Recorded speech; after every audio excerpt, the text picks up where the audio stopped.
नमस्कार, मैं सरोजनी पांडे अपने चैनल सरस्वती गंगा में आप सभी का स्वागत करती हूँ। कैसे हैं आप सभी? आशा करती हूँ कि अच्छे होंगे और मेहनत करके मैं जो भी पढ़ाती हूँ वो पढ़ रहे होंगे।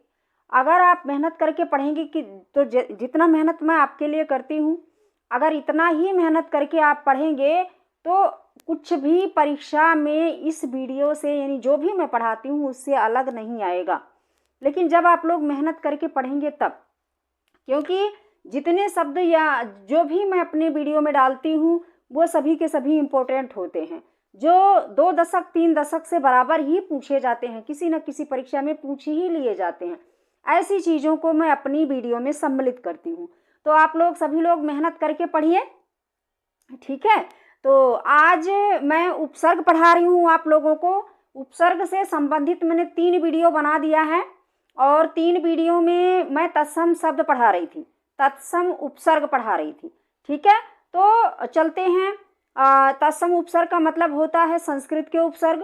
तो संस्कृत के उपसर्ग तो टोटल 22 होते हैं, लेकिन कुछ ऐसे उपसर्ग हैं जो समास रचना करने के समय पर शब्द के पहले वाले के लास्ट वर्ण होता था, उसमें उसको सम्मिलित किया जाता था, जिसकी वजह से वह उपसर्ग जो है प्रसिद्ध हो गए और इतने प्रसिद्ध हुए कि वह उपसर्ग के रूप में हिंदी में प्रयोग किए जाने लगे। तो आइए मैं ऐसे ही उपसर्गों को आपसे मिलवाती हूँ। ऐसे उपसर्ग को देखिए, कौन कौन से ऐसे उपसर्ग हैं जो हैं तो संस्कृत के लेकिन प्रयोग किए जाते हैं हिंदी में। कभी कभी पूछ लेता है तो इसलिए मैंने आपको बताना उचित समझा। इसमें से अभी 2-4 उपसर्ग रह गए हैं, बाकी जितना मेरे बोर्ड में आया है इतना मैंने लिख दिया है, ठीक है। तो आइए देर न करते हुए चलते हैं। आपकी सुविधा के अनुसार मैंने इसकी परिभाषा भी लिख दी है, इससे आपको परिचित कराने के लिए कि ऐसे शब्दांश जो अक्सर समास रचना के पहले भाग में आते थे, समास रचना के पहले भाग में या आते थे, यानी जब हम समास विग्रह करते थे जो पहला वाला शब्द होता था उसमें आते थे, ठीक है। ये इतने अधिक प्रचलित हो गए कि ये जो है उपसर्ग के रूप में प्रयोग किए जाने लगे। और कहाँ प्रयोग किए जाने लगे? हिंदी के उपसर्गों में इतने प्रचलित हो गए, ठीक है। तो आइए चलते हैं, इसे देखते हैं। ये पहला उपसर्ग है हमारा आ। आपने सुना होगा, ये है तो संस्कृत का उपसर्ग लेकिन इसका प्रयोग हिंदी में होता है, हिंदी के उपसर्गों में होता है, ठीक है। कभी कभी पूछ लिया जाता है। तो देखिए, अ का अर्थ होता है निगेटिविटी, निषेधात्मक, यानी जिसे कहते हैं ये नहीं है वो नहीं है, ऐसे, ठीक है। देखिए जैसे ज्ञान मूल शब्द है, इसमें अ जुड़ा, अज्ञान नकारात्मक हो गया ना, यानी इसके पास ज्ञान नहीं है, ठीक है।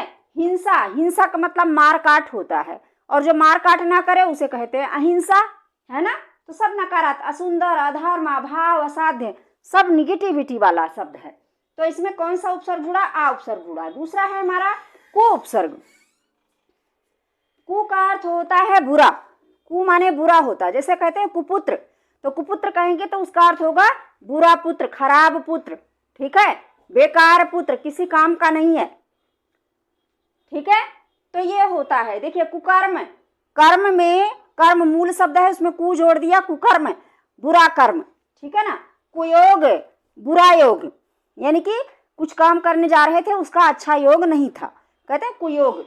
और उसके बाद कुरूप, एक रूप होता है सुंदर, एक कुरूप माने बेकार, भद्दा, ठीक। कुख्यात, एक प्रसिद्धि होती है। ये बहुत सब मैंने जितने शब्द मैंने इसमें डाले हैं सब प्रसिद्ध हैं, बहुत पूछे जाते हैं।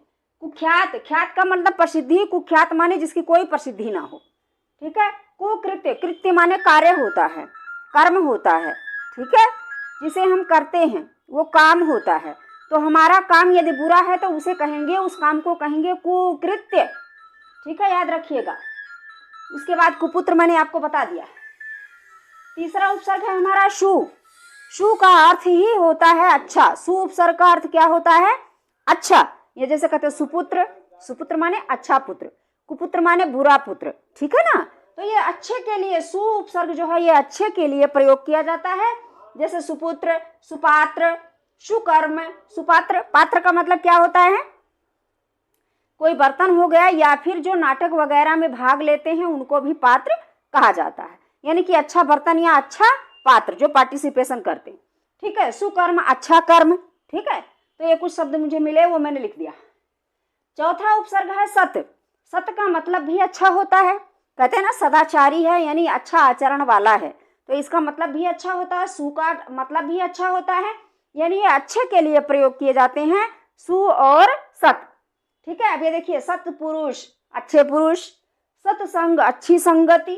ठीक है, सदगति अच्छी गति मिली, है ना, अच्छी गति मिली, कोई मर गया उसको अच्छी गति मिली।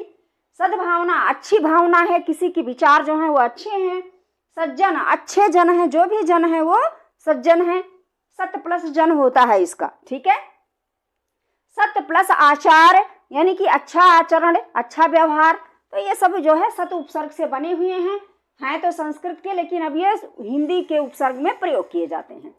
ठीक है, पांचवा है हमारा पुनर या पुनः। पुनर या पुनः का मतलब होता है दोबारा, फिर से, दोबारा के लिए प्रयोग किया जाता है। देखिए पुनर्जन्म दोबारा से जन्म, पुनर्विवाह दोबारा से विवाह, पुनरुत्थान दोबारा से किसी चीज का उत्थान करना, पुनरुक्ति दोबारा से कहना, बार बार कहना, उक्ति माने कहना। पुनरुद्धार दोबारा से उद्धार करना किसी चीज का, आदमी का या किसी घर बार का या किसी चीज का उद्धार करना। पुनर्निर्माण दोबारा से किसी चीज का निर्माण करना। तो देख लिया, ये फिर के लिए दोबारा के लिए प्रयोग होता है पुनर या पुनः। उसके बाद है अधः। अधः का मतलब होता है नीच या नीचे, कहते हैं अधः व्यक्ति है ये, यानी कि अधः माने नीचे। अभी देखिए अधोपतन, बड़ी मतलब अधोपतन का मतलब बेकार तरह से उसका पतन हुआ।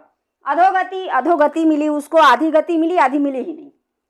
अधोमुखी आधा कहता है, आधा कुछ कहता है, आधा कुछ कहता है। ठीक है, आधी स्थल जो जगह है वो आधी है, इस तरीके से। तो ये जो आधा है ये नीचे के लिए प्रयोग किया जाता है, यानी कि अधोगति। ठीक है, यानी कि जो गति हुई उसकी वो बेकार हुई, वो नीचे गिर गया। ठीक है, जिस भी लायक था वो उसी के हिसाब से उसकी गति हो गई। अच्छा किया था तो अच्छा मिला, बुरा किया था तो बुरा मिला, वो है। तो ये नीचे के लिए प्रयोग होता है अधः। और उसके बाद सातवां है अंतर या अंतः। ये अंदर के लिए प्रयोग किया जाता है, अंदर चाहे राज्य हो चाहे घर हो। ठीक है, ऐसे अंदर के लिए प्रयोग होता है। तो ये देखिए लिखा है अंतरराष्ट्रीय। अब इसका हम संधि विच्छेद करेंगे तो होगा अंतर प्लस राष्ट्रीय, यानी कि जो हमारा देश है इसके अंदर जो भी लोग हैं उन्हें अंतरराष्ट्रीय व्यक्ति कहा जाएगा।